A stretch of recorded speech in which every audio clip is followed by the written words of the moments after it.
was like, that is so evident, right? It is. Hey, everyone.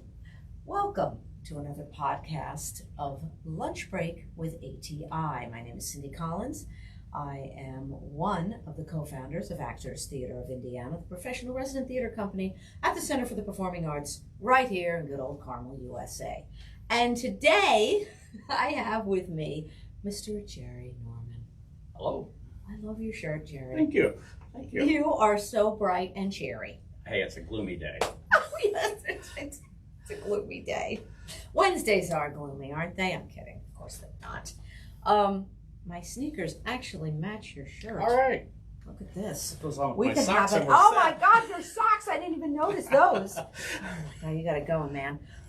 So Jerry's one of our board members, one of the board members of Actors Theater of Indiana, and Jerry, when I don't even know when you came on the board. I joined. It's been a little over a year. Okay. A little over a year. So, how did you? And I don't even. This is what I know. I don't even know. Did you know someone on our board? No. No. Oddly enough, I Okay. went to lunch with Jim and Jim Rick Riley. McCool from Pedcor. We had Yes. lunch to discuss this building. Okay. Right. And I just started talking to Jim, and I was telling him what I'd done, where Right. I'd been, and he Right. just looked at me and he said, "I need you on the board." And that was a dream come true. Oh, good. I could not believe I get to be on because I love Actors Theater. Been a season ticket holder for many years, Thank you. and I was like, "This is great. This Yeah, is great." yeah, And ever since then, it's just like this is so fun to be a part of this. And not always fun, but sometimes challenging. I'm sure. Yes. But I guess for the most part, it's something. Actually, if you're going to be on a board, because a board of directors for a not-for-profit are all volunteers. This isn't a for-profit board where you get paid and go to a nice cushy No. a convention or a meeting once a year in a great city or something. This is like when you're on the board of a not-for-profit, you are you're expected to be hands-on. You're expected to give what you have to give to the board. That's why you're brought on a board, and so it's not like I said, it's not anything cushy like that. It's you either have to be a worker bee or you gotta put your money where your mouth is. Exactly. There you go. So it's it kind of like nonprofits when you get on board. Some are more demanding than others. I would agree. I've never been on a board myself. I only know from the board at ATI what is asked of you guys sometimes. But I think you really have to, for that, correct me if I'm wrong, you really have to, like you say, you have a passion for the arts. Oh, yes. Just definitely. talking before the podcast here, you have a real love of live performing arts. Definitely. Correct? Definitely. So where, are you from here? I am originally from Muncie, but raised in Indianapolis. Yeah. So, and always had a passion for it, but was scared to death to get in front of people, Right. to talk. And at one point I thought I wanted to be a teacher. I thought, well, you have to kind of stand in front of people. So in a way to figure out how can I overcome this, I enrolled in the drama debate and stuff in high school. Right. And found out that I kind of liked it, but I shook like a leaf. And Well, I did too when we started. I was just scared to death. I'd be beat red, and I couldn't stop Yeah. shaking. But I was good at extemporaneous speaking, just doing things off the fly. Yeah. And then I took a theater class, and my theater teacher said, "You need to try out for the spring play." I said, "I'm mortified." And I like to say, I got cast. I tried out and I did get cast. I like to say I had a major role.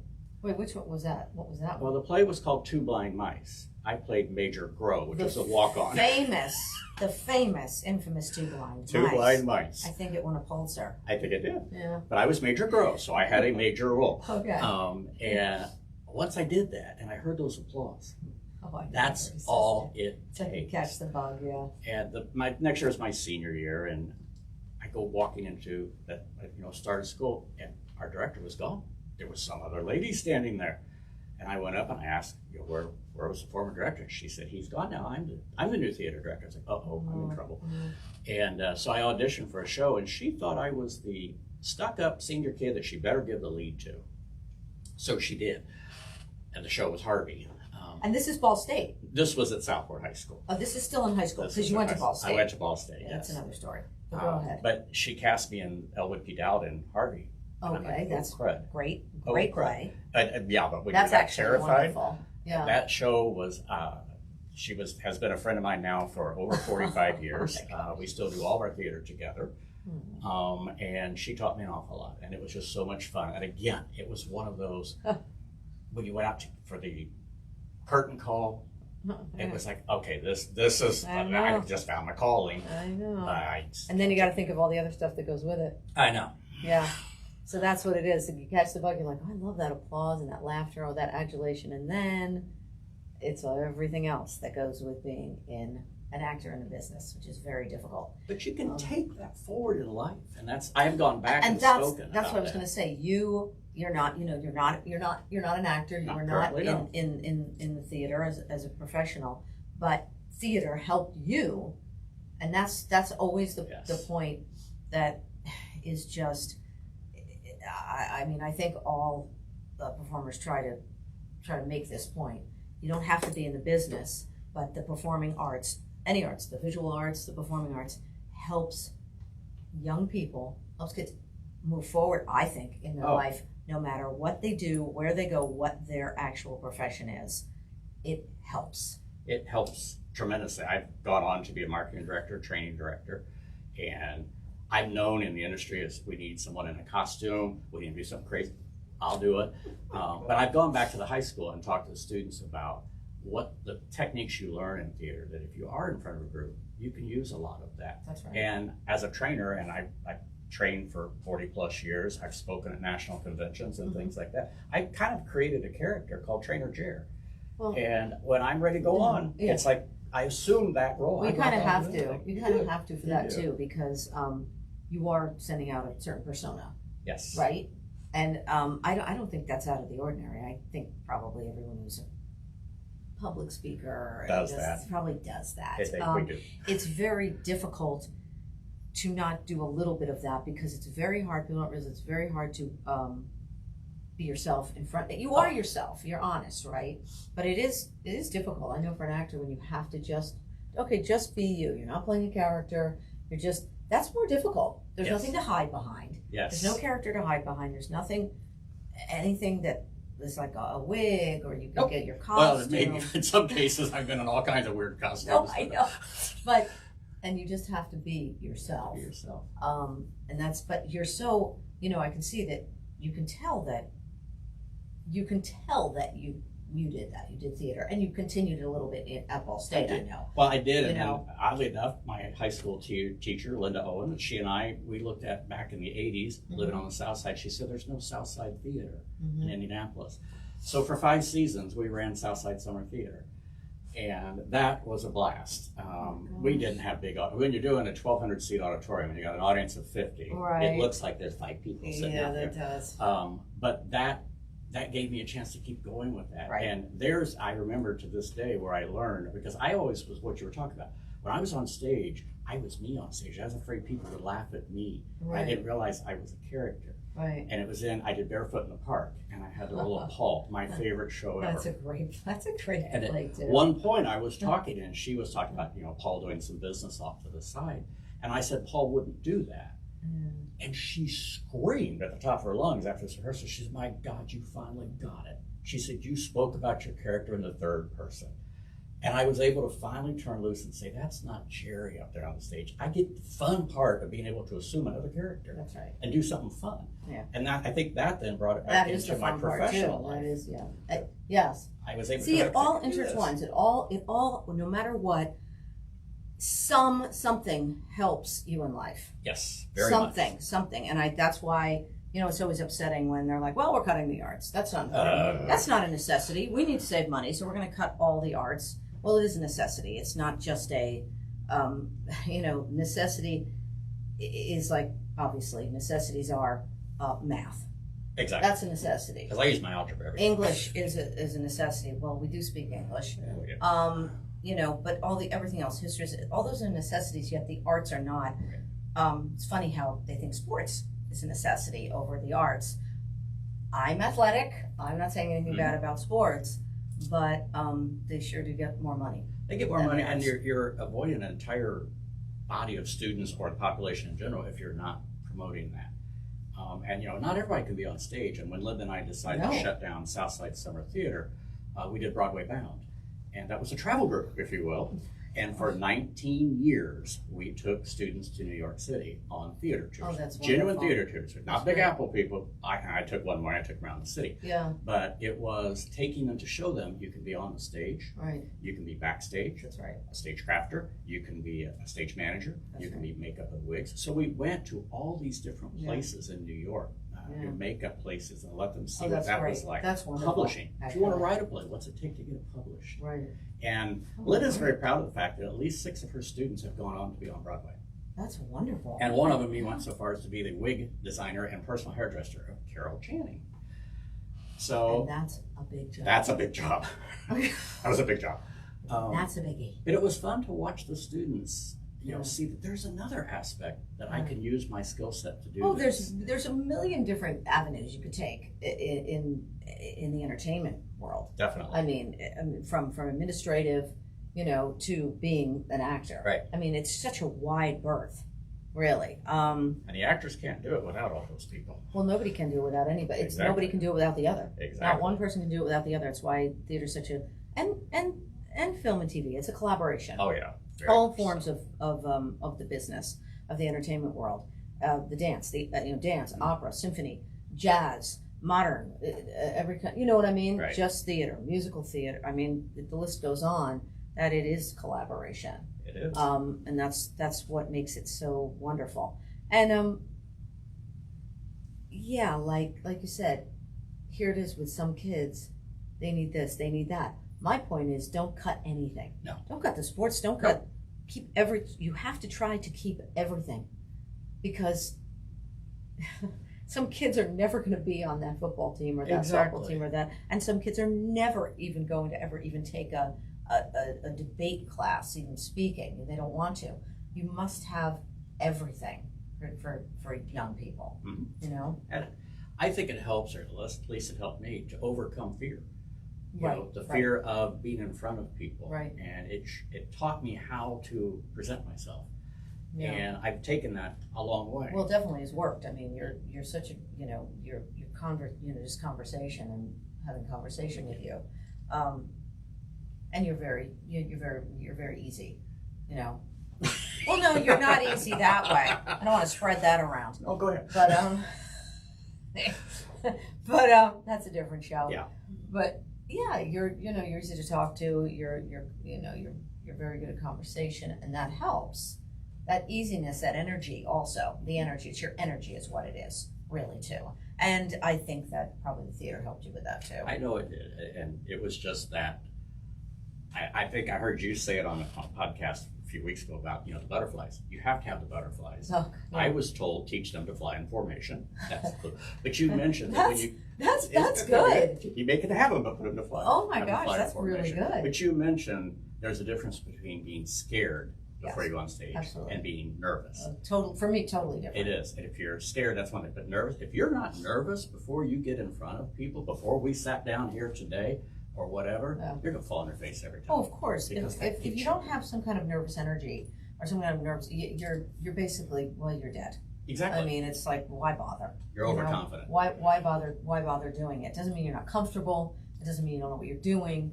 But you have to have a little bit of that because, and to teach them to fly in formation. That now I'm going to steal that. You may steal that. I'm sure I got it somewhere. And use it. And but yeah, and I'm sure when you were, like you said, when you were young, you did have the fear. Oh my gosh, yes. Right, you were terrified. Terrified. And obviously you got over that. For the most part, yes. Yeah, well, you got over it with the instructors you had, and what you did was you asserted yourself. Mm-hmm. To do that, right? You have to do. So you almost conquered your fear. I think for the most part, or at least I got the butterflies to fly in formation most of the time. Because I've used the skill set in so many different ways, and it's been so much fun. Just even the little techniques that you're taught, before you walk out on stage, roll up on the balls of your feet and back down, yawn real big. That works if you're going in for your annual review. Or if you're speaking in front of a group of people, it helps. I agree. It helps. I think theater teaches you have to center yourself. Exactly. What we call you're centering yourself, And the thing is, I think there's some things like that that are just so simple that have worked.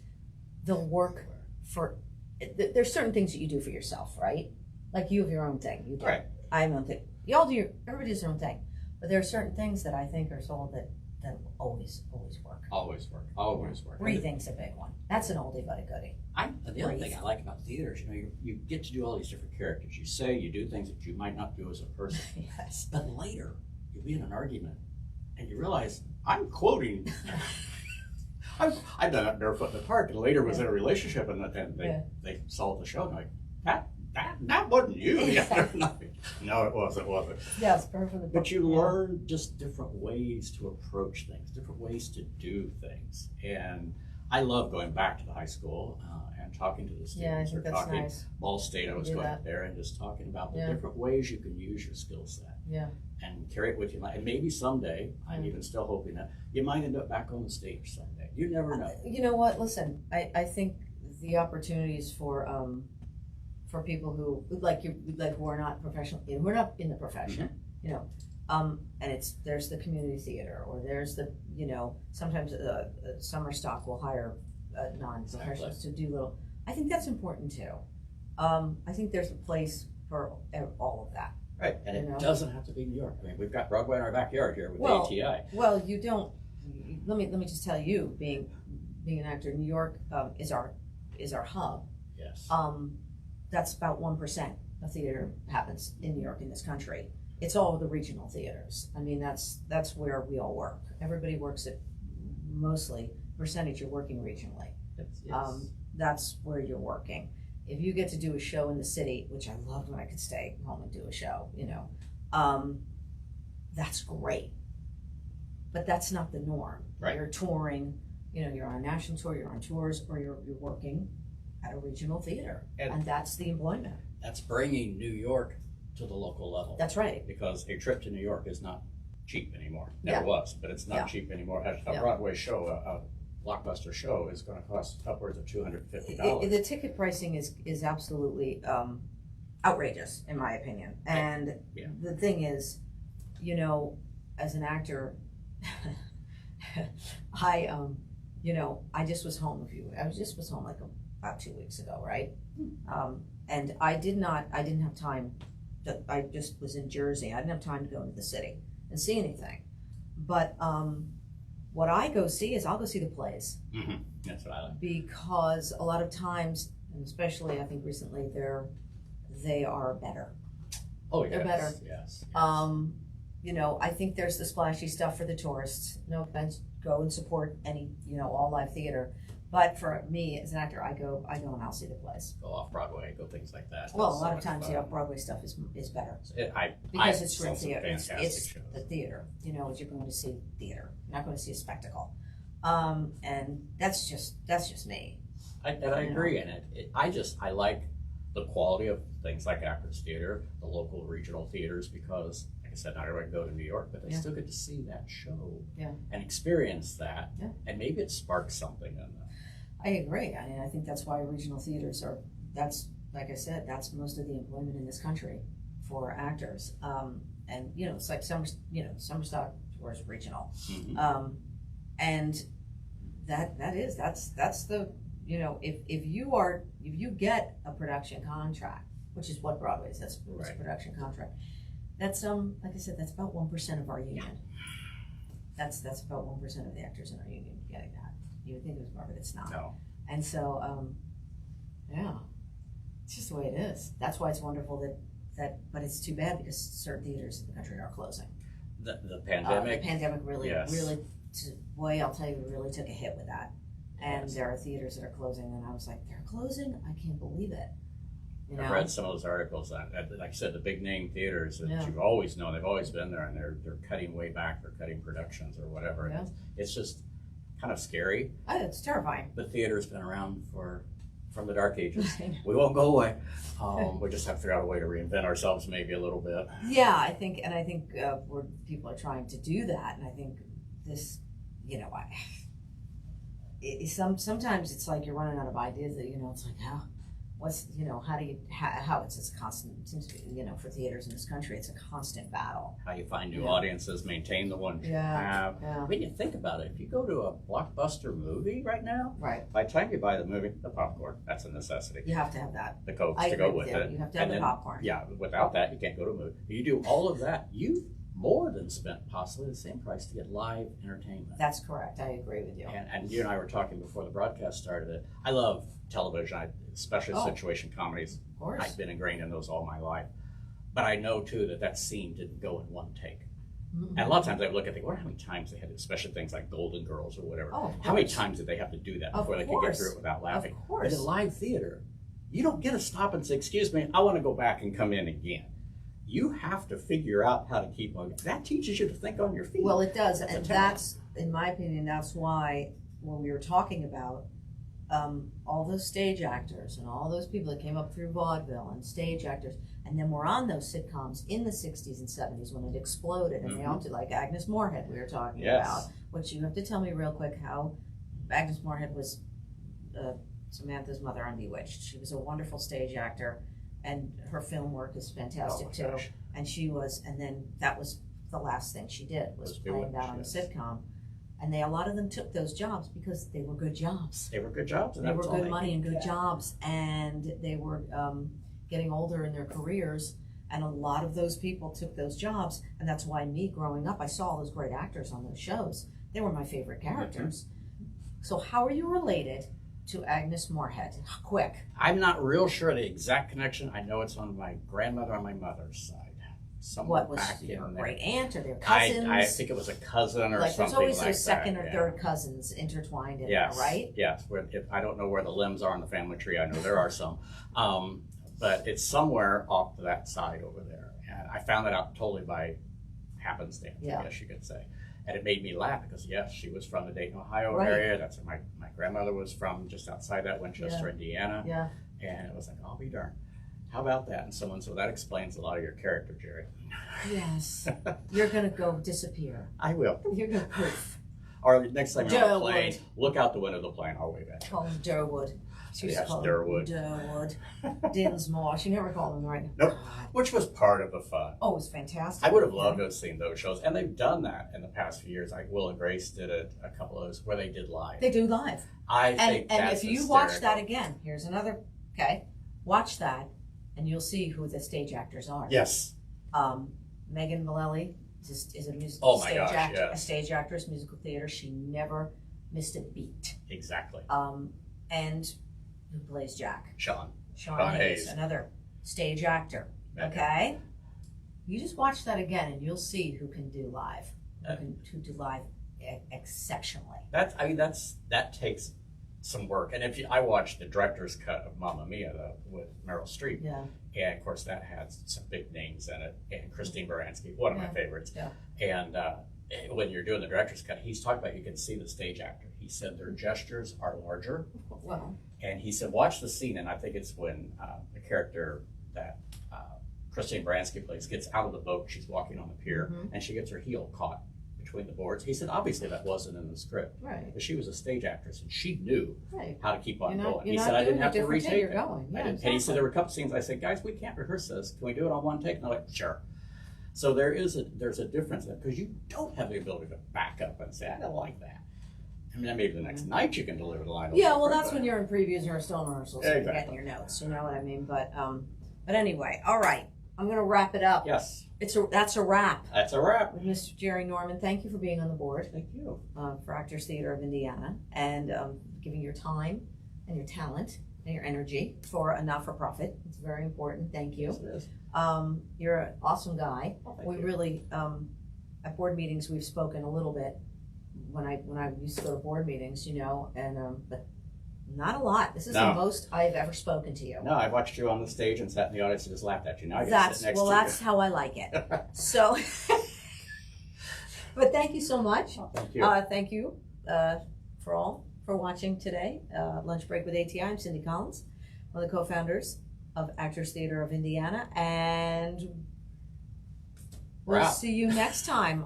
Might be me. Who knows? Who knows? Might not be. We don't know. It's always a surprise here at ATI. It keeps you on your feet. Keeps us on our toes, keeps you on your toes. Thanks so much. Toodaloo.